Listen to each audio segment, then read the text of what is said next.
ఉరుముల ఉరుములు, కళ్ళు మిరుముట్లు గొలిపే మెరుపులు, అక్కడక్కడ పిడుగులు, వాటికి జతగా గాలి వాన. హైదరాబాద్ లో నిన్న కురిసిన వర్షం బీభత్సాన్ని సృష్టించింది.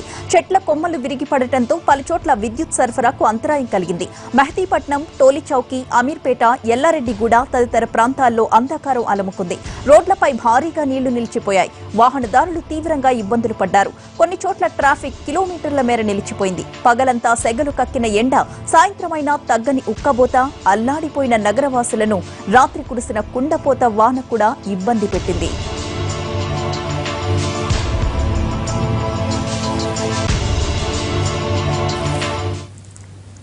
హైదరాబాద్ లో కురిసిన వర్షంతో నగరం మొత్తం అస్తవ్యస్తమైపోయింది. రామాంతపూర్ సత్యనారాయణ స్వామి ఆలయంలోని చెట్టుపై పిడుగుపడి అది పూర్తిగా దగ్ధమైంది. చైతన్యపురిలోనూ ఓ ఇంట్లోని కొబ్బరి చెట్టుపై పిడుగు దెబ్బకు మాడిపోయింది. తుకారాం గేట్, మాంగోడియా బస్తీలో 100 ఏళ్ల నాటి చెట్లు కూలి ఓ ఇల్లు ధ్వంసమైంది.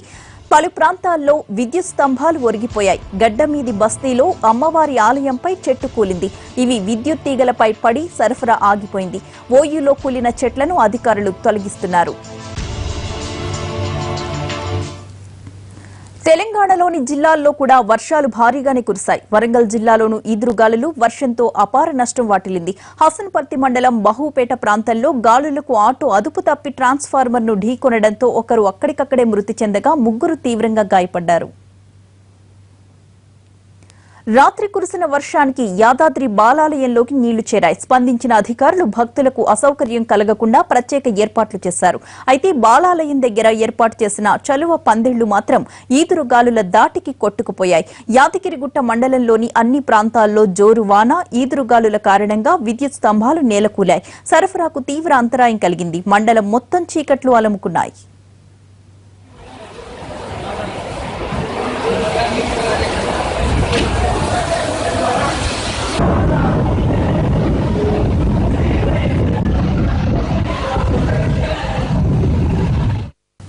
రుతుపవనాలు రాకముందు తొలి అల్పపీడనం ఏర్పడింది. 2 రోజులుగా కొనసాగిన ఉపరితల ఆవర్తన ప్రభావంతో నైరుతి బంగాళాఖాతం, దానికి ఆనుకుని ఉన్న పరిసరాల్లో అల్పపీడనం ఏర్పడింది. రానున్న 48 గంటల్లో ఇది తీవ్రంగా మారి ఆ తర్వాత వాయుగుండంగా బలపడనుంది. ప్రస్తుతం హిందూ మహాసముద్రం పరిసరాల్లో తేమతో కూడిన మేఘాలు బలంగా ఉన్నాయి. దీంతో రానున్న 24 గంటల్లో దక్షిణాది రాష్ట్రాల్లో భారీగా వర్షాలు కురుస్తాయి.